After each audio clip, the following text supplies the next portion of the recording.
आप देख रहे हैं न्यूज 24। मैं हूं मानक गुप्ता। नमस्कार। जम्मू कश्मीर को लेकर प्रधानमंत्री मोदी आज दूसरी क्रांति करने वाले हैं, इसीलिए आज न्यूज 24 पर हम अपने दर्शकों के लिए मेगा कवरेज लेकर आए हैं। सिर्फ जम्मू कश्मीर के लिए नहीं बल्कि पूरे देश के लिए आज एक बहुत ही बड़ा दिन है। दिल्ली से कश्मीर तक, जम्मू से लेकर और राजधानी के प्रधानमंत्री निवास तक, सब जगह हमारे रिपोर्टर अभी से तैनात हैं। आप देख सकते हैं अपनी टीवी स्क्रीन पर। संजीव त्रिवेदी हैं सीधे दिल्ली से लाइव प्रधानमंत्री आवास से, और वहीं से रमन कुमार भी आपको दिखाई दे रहे हैं। कुमार गौरव है मेरे सहयोगी, प्रभाकर मिश्रा जुड़े हुए हैं, कुंदन सिंह को आप देख पा रहे हैं, प्रशांत देव हैं, आसिफ सुहाफ हैं और पंकज शर्मा हैं। आसिफ श्रीनगर से और जम्मू से पंकज। जाहिर है आज सबकी नजरें जम्मू कश्मीर से दिल्ली तक टिकी होंगी। इन रिपोर्टर्स के अलावा एक्सपर्ट्स का एक बड़ा पैनल भी मेरे साथ जुड़ेगा, क्योंकि आज प्रधानमंत्री मोदी ने जम्मू कश्मीर को लेकर जो सर्वदलीय मीटिंग बुलाई है, इसे जम्मू कश्मीर के भविष्य को लेकर निर्णायक माना जा रहा है। 8 दलों के 14 बड़े नेताओं को इस बैठक में शामिल होने का न्योता मिला है और ज्यादातर ने इसमें शामिल होने की सहमति भी जता दी है। सरकार की तरफ से प्रधानमंत्री मोदी इस बैठक में रहेंगे, गृह मंत्री अमित शाह होंगे, रक्षा मंत्री राजनाथ सिंह होंगे, राष्ट्रीय सुरक्षा सलाहकार अजीत डोभाल भी इस बैठक में शामिल होंगे। सवाल यही है, आखिर मोदी के इस कश्मीर मंथन से क्या निकलने वाला है? आज कश्मीर को लेकर कौन सी नई क्रांति होगी? आज पूरे दिन हम आपको बैठक के अंदर की पल पल की खबर देंगे। उस खबर का विश्लेषण भी होगा, साथ ही आपके सामने एक एक ब्रेकिंग न्यूज आती रहेगी।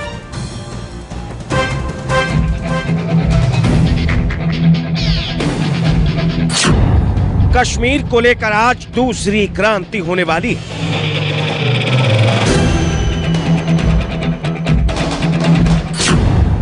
आज कश्मीर को लेकर बहुत बड़ा फैसला होने वाला है।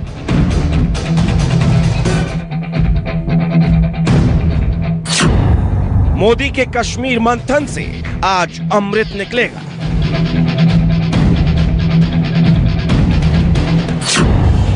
एक साल 10 महीने और 18 दिन जम्मू कश्मीर से अनुच्छेद 370 खत्म हुए। टोटल इतना वक्त बीत चुका है। 1 साल 10 महीने बाद कश्मीर को लेकर एक और क्रांति होने जा रही है। हिंदुस्तान के प्रधान नरेंद्र मोदी और उनकी टीम कश्मीर को लेकर सर्वदलीय बैठक करने वाली है। इंसानियत, जमहूरियत और कश्मीरियत को लेकर पीएम मोदी 8 दलों के 14 नेताओं से मुलाकात करेंगे, बात करेंगे। कश्मीर पर इस महा मीटिंग का एजेंडा बाहर नहीं आया है। जम्मू कश्मीर पर प्रधानमंत्री के साथ सर्वदलीय बैठक का एजेंडा अभी साफ नहीं किया गया है, सार्वजनिक नहीं किया गया है, लेकिन जानकारी के मुताबिक जम्मू कश्मीर में विधानसभा चुनाव कराने की तैयारी के लिए ये अहम बैठक मानी जा रही है। इस बैठक की अध्यक्षता प्रधानमंत्री खुद करेंगे और इसमें जम्मू कश्मीर के उपराज्यपाल और केंद्रीय गृह मंत्री अमित शाह भी शामिल होंगे। लेकिन सबसे अहम बात यह है कि अपने अस्तित्व में आने के बाद पहली बार गुपकार अलायंस सीधे प्रधानमंत्री से मुखातिब होगा, और जाहिर सी बात है कि धारा 370 का मुद्दा भी वो लोग प्रधानमंत्री के सामने जरूर उठाएंगे। दिल्ली से लेकर श्रीनगर तक एक हफ्ते में जो गहमागहमी मची है, उससे जो बातें छनकर आ रही हैं, वो ये कि ये सर्वदलीय बैठक जम्मू कश्मीर में विधानसभा चुनाव को लेकर है। देश के कानून और तयशुदा मानकों के आधार पर ही जम्मू कश्मीर का डिलिमिटेशन प्रोसेस चलेगा। प्रधानमंत्री द्वारा बुलाई गई बैठक में जम्मू कश्मीर के सभी प्रतिनिधियों की बात तो सुनी जाएगी, लेकिन केंद्र सरकार की तरफ से फिलहाल जम्मू कश्मीर को पूर्ण राज्य का दर्जा देने का कोई प्रस्ताव नहीं है और न ही सरकार की तरफ इस पर कोई चर्चा की जाएगी। मोदी के कश्मीर मंथन का एजेंडा सार्वजनिक नहीं हुआ है, लेकिन पार्टियों का, नेताओं का एजेंडा सामने आ चुका है। जो हमसे छीना गया है हम उस पे बात करेंगे। ऐसा वो इतिहास का हिस्सा हो चुके हैं। हम अपने जो मौक़िफ़ है उसको वहाँ पे वज़ीर आज़म साहब और होम मिनिस्टर साहब के सामने रखें। सबके साथ करें और पाकिस्तान के साथ भी करें। गोली और बोली ये दोनों कभी इकट्ठे नहीं चल सकते हैं। सबको बैठक में भाग लेकर के हमारे प्रधानमंत्री जी का सहयोग समर्थन करना चाहिए। तो महा मीटिंग होने वाली है, कश्मीर को लेकर कुछ बड़ा होने वाला है, इसीलिए न्यूज 24 पर महा मीटिंग की मेगा कवरेज दिन भर जारी रहेगी।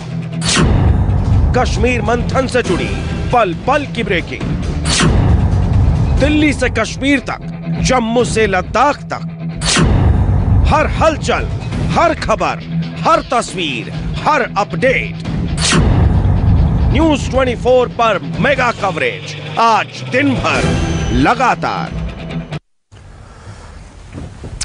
तो देख रहे हैं आप आज कितना बड़ा दिन है। अपनी इस रिपोर्ट के जरिए हमने आपको यही समझाने की कोशिश की है। सबकी नजरें आज प्रधानमंत्री आवास पर होंगी।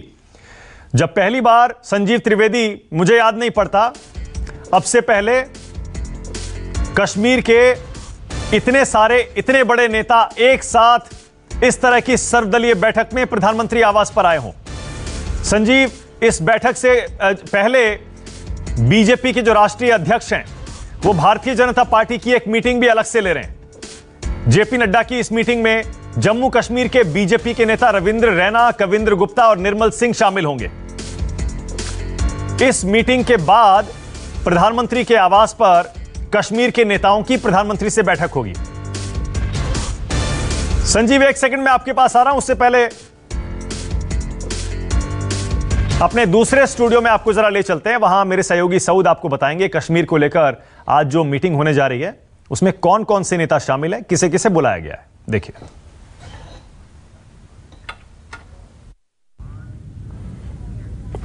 जी बात करेंगे कश्मीर के नेताओं के साथ प्रधानमंत्री नरेंद्र मोदी की मीटिंग की, तो इसमें 8 नेशनल और रीजनल पार्टियों के 14 नेताओं को शामिल किया गया है। सभी को प्रधानमंत्री की तरफ से मीटिंग के लिए बाकायदा निमंत्रण भेजा गया है। केंद्र सरकार की तरफ से इस मीटिंग में प्रधानमंत्री मोदी खुद शामिल होंगे। गृह मंत्री अमित शाह भी मीटिंग का हिस्सा होंगे। रक्षा मंत्री राजनाथ सिंह भी इस मीटिंग में मौजूद रहेंगे। जम्मू कश्मीर के एलजी मनोज सिन्हा भी बैठक का हिस्सा होंगे। राष्ट्रीय सुरक्षा सलाहकार अजीत डोभाल भी इस मीटिंग का हिस्सा हैं और पीएम के प्रिंसिपल सेक्रेटरी पीके मिश्रा भी मीटिंग में मौजूद होंगे। साथ ही गृह सचिव अजय भल्ला भी सभी दलों के नेताओं की इस मीटिंग में शामिल होंगे। अब आपको यह बता दें कि इस मीटिंग के लिए किन किन नेताओं को दरअसल निमंत्रण दिया गया है। नेशनल कॉन्फ्रेंस के फारूक अब्दुल्ला और उमर अब्दुल्ला को, पीडीपी के महबूबा मुफ्ती, पीके मुजफ्फर हुसैन बेग को भी न्योता दिया गया है। कांग्रेस की तरफ से गुलाम नबी आजाद, ताराचंद और गुलाम अहमद मीर को बुलाया गया है और इसके अलावा बीजेपी के डॉक्टर निर्मल सिंह, कविंद्र गुप्ता और रविंद्र रैना को भी पीएम का बुलावा आया है। इसके अलावा नेशनल पैंथर्स पार्टी के भीम सिंह, पीपुल्स पार्टी के सज्जाद लोन, अपनी पार्टी के अल्ताफ बुखारी और सीपीआईएम के एम.वाई. तारिगामी को भी न्योता भेजा गया है। और इस वक्त की अपडेट भी आपको बता दें, कांग्रेस पार्टी की भी एक मीटिंग होगी। कांग्रेस ने कश्मीर पर जो अपना एक अलग ग्रुप बना रखा है उसकी एक मीटिंग है प्रधानमंत्री की बैठक से पहले, क्योंकि प्रधानमंत्री की बैठक में कांग्रेस के नेता जाने वाले हैं जिनमें गुलाम नबी आजाद भी शामिल हैं। अब सुबह 11 बजे कांग्रेस की अपनी एक अलग मीटिंग होगी। जाहिर है उसमें रणनीति भी बनाई जाएगी कि प्रधानमंत्री की बैठक में क्या कांग्रेस को स्टैंड लेना है। तो इस बैठक में जो कांग्रेस की बैठक है उसमें क्या हो सकता है, रमन बताएंगे। रमन, कौन कौन कांग्रेस की इस बैठक में शामिल होगा इंटरनल मीटिंग में और इसमें क्या चर्चा होगी? रमन,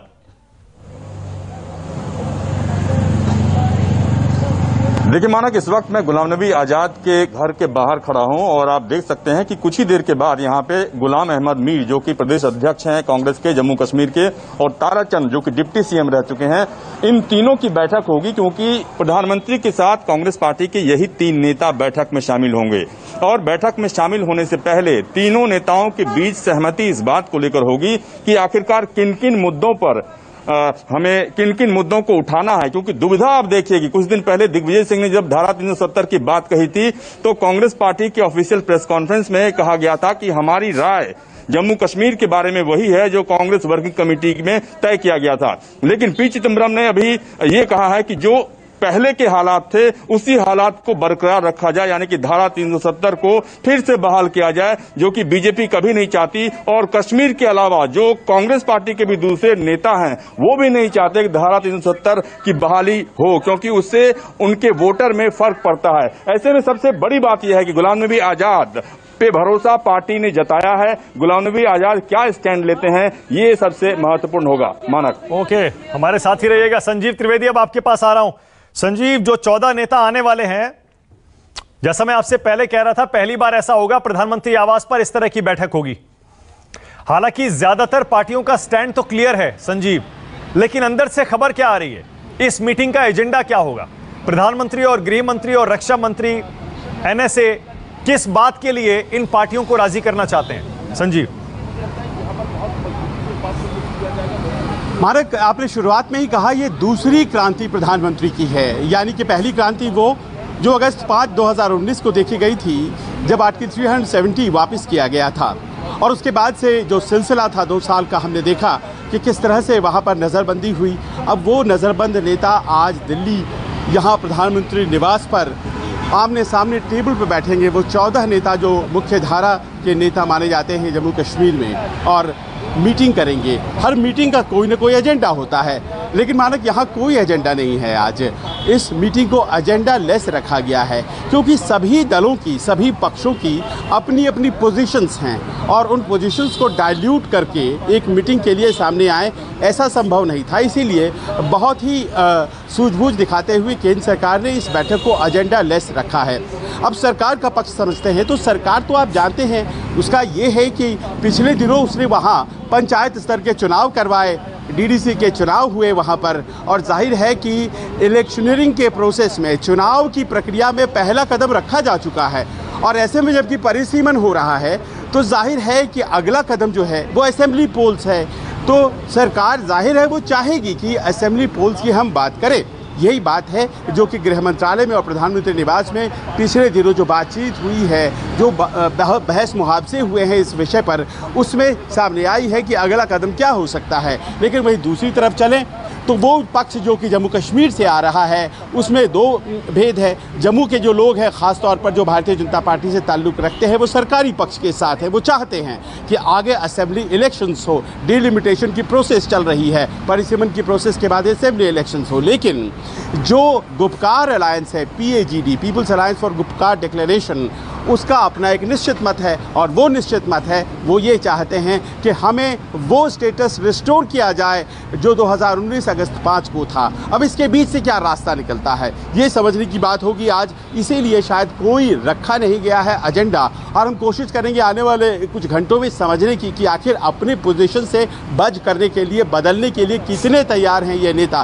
क्योंकि बातचीत के लिए आ रहे हैं। और याद कर लीजिए मानक कि उन्होंने असेंबली इलेक्शन की बात पर भले ही अपना रुख व्यक्त नहीं किया है, लेकिन डीडीसी के इलेक्शंस में पार्टी के आधार पर चुनाव लड़े थे, 7 बड़ी सीटें जीती थी PAGD ने। तो कुल मिलाकर एक इलेक्शनरिंग के प्रोसेस में वो शामिल हो चुके हैं। क्या असेंबली इलेक्शंस में वो शामिल होंगे? क्या 370 की बात को पकड़ेंगे? नजरें इस बात पर। ठीक है, बिल्कुल। कुंदन, आपके पास आ रहा हूं। कुंदन, बताइए, आप भी लगातार फॉलो कर रहे हैं। कुंदन, आपके पास क्या खबर है? अच्छा, कुंदन से संपर्क टूट गया है, लेकिन एक और अपडेट आपको दे दें। पीएम मोदी की इस बैठक से पहले जम्मू में डोगरा फ्रंट ने महबूबा मुफ्ती के खिलाफ प्रदर्शन किया है। आइए आपको ले चलते हैं पंकज शर्मा के पास, उनकी लाइव रिपोर्ट देखिए। पंकज,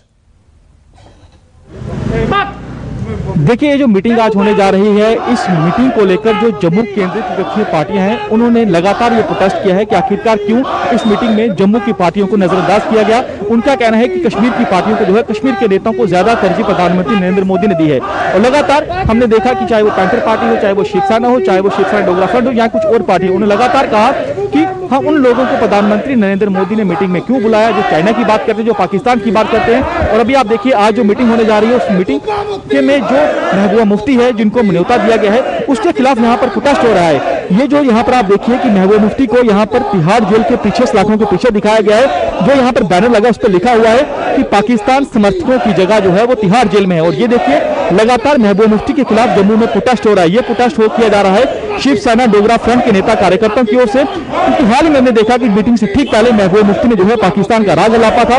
कैसे जो है पाकिस्तान की जो है हर बार महबूबा मुफ्ती बात करती है, पाकिस्तान का राग अलापी, उसके खिलाफ देखिए किस कदर प्रोटेस्ट हो रहा है। हालांकि आपको बता दें कि जितने भी जम्मू में कुछ पार्टियां हैं, पॉलिटिकल पार्टियां, उनके मुद्दे अलग हैं। जो कश्मीर केंद्रित पॉलिटिकल पार्टी, उनके मुद्दे अलग हैं। और ये देखिए, जो यहाँ पर समर्थक हैं शिवसेना डोगरा फ्रंट के, लगातार प्रोटेस्ट कर रहे हैं।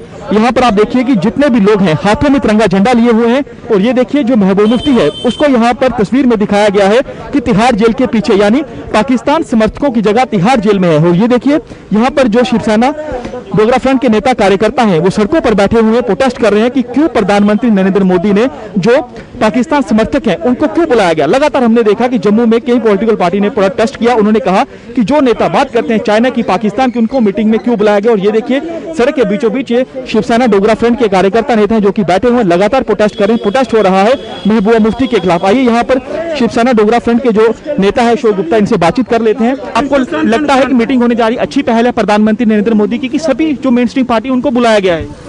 वो विषय नहीं है। विषय ये है जो पाकिस्तानी है, जो पाकिस्तानी सोच वाले लोग हैं, जो जैश का समर्थन करने वाले हैं, जो पाकिस्तान की आवाज को बुलंद करने वाले हैं, उनका हिंदुस्तान के अंदर कोई जेल नहीं है, तिहाड़ जेल के अंदर जगह। ये देखिए लगातार कहा जा रहा है कि जो पाकिस्तान समर्थक हैं उनकी जगह तिहाड़ जेल में है। लगातार हम देख रहे हैं कि कैसे जम्मू केंद्रित जो विपक्षी पार्टियां लगातार ये कह रही हैं कि उन्हें जो है वो कम तरजीह देगी है कश्मीर के मुकाबले। लगातार आप देखिए कि किस कदर जम्मू में प्रोटेस्ट हो रहा है। प्रोटेस्ट इस बात को लेकर हो रहा है कि आखिरकार क्यों प्रधानमंत्री नरेंद्र मोदी ने उन नेताओं को मीटिंग में बुलाया जो अक्सर पाकिस्तान की बात करते हैं, चाइना की बात करते हैं।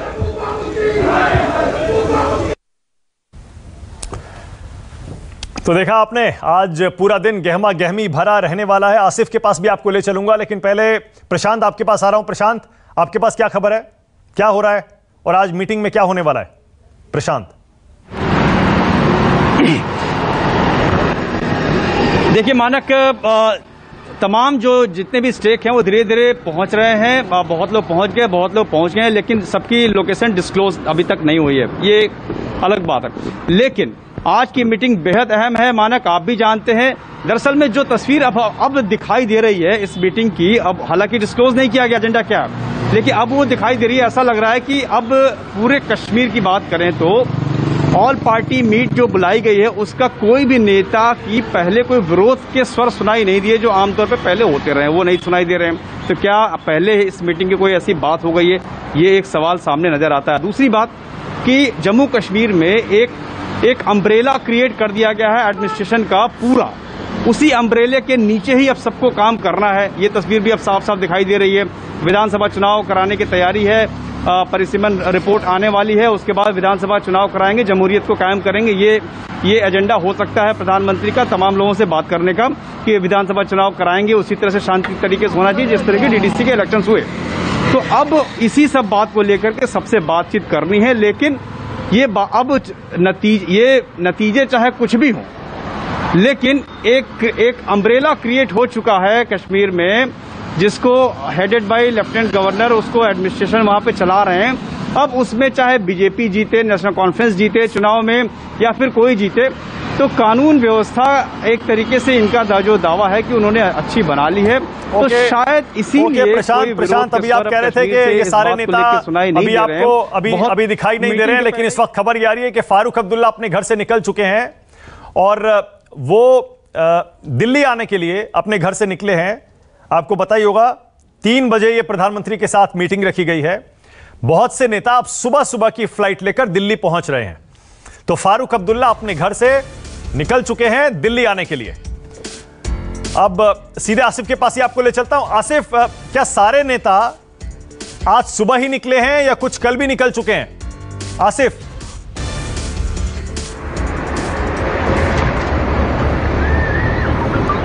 देखिए, ज़्यादातर नेता जो है वो कल ही यहाँ से निकल गए थे। महबूबा मुफ्ती कल यहाँ से दिल्ली रवाना हो गई थी, वो कल दिल्ली पहुंची थी। इसके अलावा सज्जाद लोन 2 दिन पहले यहाँ से निकले थे। अपनी पार्टी के अध्यक्ष अल्ताफ बुखारी वो भी कल निकले थे और इसके अलावा उमर अब्दुल्ला पहले से ही दिल्ली में मौजूद थे। तो महबूबा मुफ्ती को छोड़कर जो है लगभग सारे नेता उससे पहले चले गए थे। महबूबा मुफ्ती कल दिल्ली पहुंची और फारूक अब्दुल्ला केवल ऐसे नेता रह गए थे जिन्हें प्रधानमंत्री की बैठक में शामिल होना था और वो अभी भी कश्मीर में मौजूद है, लेकिन वो भी अब अपने घर से यहाँ से एयरपोर्ट के लिए रवाना हो गए हैं। थोड़ी देर में वो एयरपोर्ट पहुंचेंगे। हम उनके घर के बिल्कुल पास में ही है, यहाँ से ही उनका काफिला अभी थोड़ी देर में गुजरने वाला है। और ये जो सारी चीजें हैं, जो बैठक को लेकर बातें कही जा रही है, इसको कई संदर्भ से देखा जाना चाहिए, क्योंकि जहां तक मैं ग्राउंड से देख पा रहा हूं, जो यहाँ पर पहले से मनोज मनोज सिन्हा के अंडर एक एडमिनिस्ट्रेशन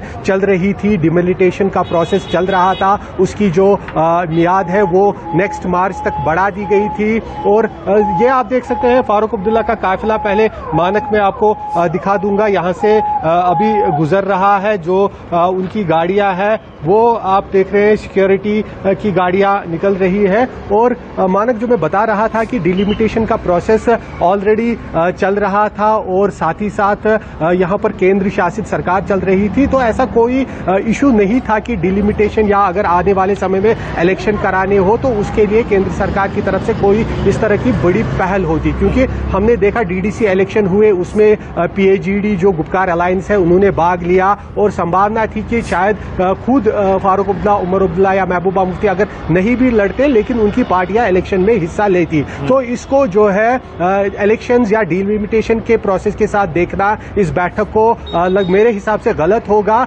और इसका जो मुझे ज्यादातर दिख रहा है वो दोनों इंटरनल और एक्सटर्नल डायमेंशन नजर आ रहे हैं। इंटरनल डायमेंशन ये है कि जो बीजेपी ने 2 साल पहले 22 महीने पहले धारा 370 हटाते समय कहा था कि यहाँ जम्मू कश्मीर में प्रगति नहीं हो रही है, जम्मू कश्मीर में करप्शन है, 2 फैमिलियों का राज है, आने वाले समय में बहुत बदलाव देखा जाएगा। उस तरह का कोई जादुई बदलाव यहाँ पर 22 महीनों के अंदर देखने को नहीं मिला। करप्शन की पोजीशन जू की तू बनी हुई है, कुछ इलाकों में ज्यादा बढ़ गया है, डेवलपमेंट उतना ज्यादा विजिबल कहीं नहीं है। और जो मिलिटेंसी का भी ग्राफ देखें तो आप देख रहे हैं कि लगातार मिलिटेंसी की वारदातें भी हो रही है। तो ये इंटरनल डायमेंशन है जिसकी वजह से कहीं ना कहीं केंद्र सरकार पर दबाव बना के कश्मीर घाटी में हालात पूरी तरह से नहीं सुधर रहे हैं। इस वजह से कोई इस तरह का कोई पहल करनी चाहिए। और दूसरा जो एक्सटर्नल डायमेंशन है, पहले मानक ये देखिए, ये फारूक अब्दुल्ला का काफिला, फारूक अब्दुल्ला का काफिला आप मानक देखिए, ये जा रहा है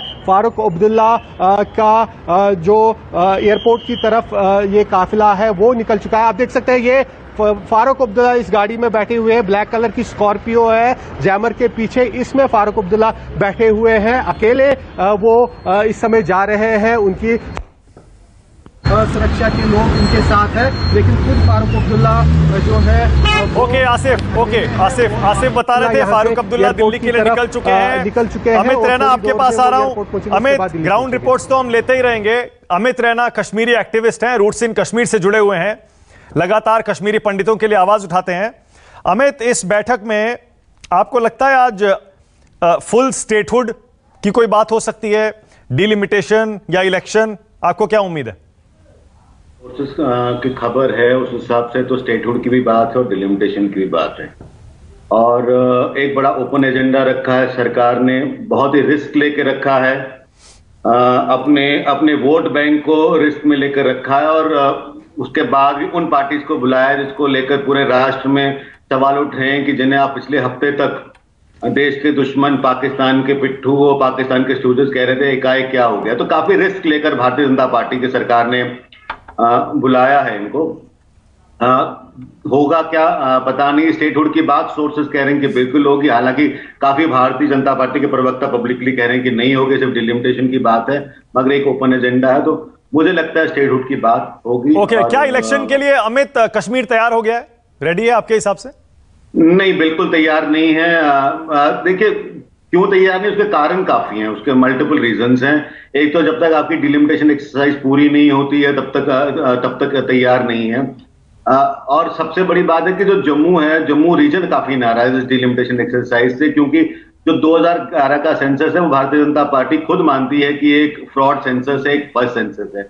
अगर आप फ्रॉड सेंसस और फर्स्ट सेंसस के बेसिस पे डिलिमिटेशन एक्सरसाइज कर रहे हैं तो वो अपने आप में कंट्रोवर्सी बनाएगा, क्योंकि कल आप जब कॉन्स्टिट्यूंसीज क्रिएट करेंगे तो हो सकता है काफी लोगों की नाराजगी और वो वापस उसी बात पे कहें कि हमने आपको पहले ही कहा था ये फर्स्ट और फ्रॉड सेंसस है। तो सरकार को वेट कर लेना चाहिए था, 2021 का सेंसस आने वाला था और उसको लेकर कर लेते।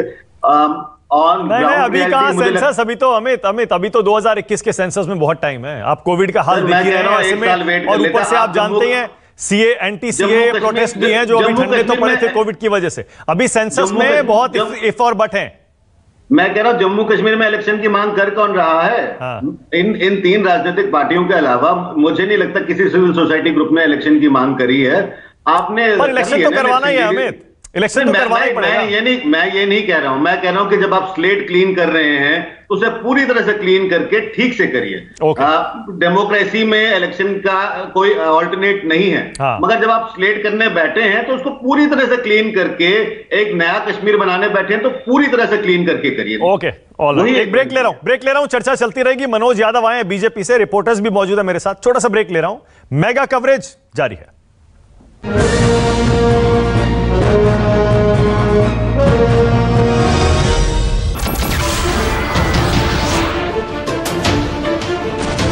नमस्कार, मैं हूं मानक गुप्ता। अगर आपको हमारा ये वीडियो पसंद आया हो तो इसे लाइक और शेयर जरूर करें, और हां, हमें सब्सक्राइब और फॉलो करना ना भूलें ताकि आप देश और दुनिया की कोई खबर मिस ना करें। तो जुड़े रहिए हमारे साथ और देखते रहिए न्यूज़ 24।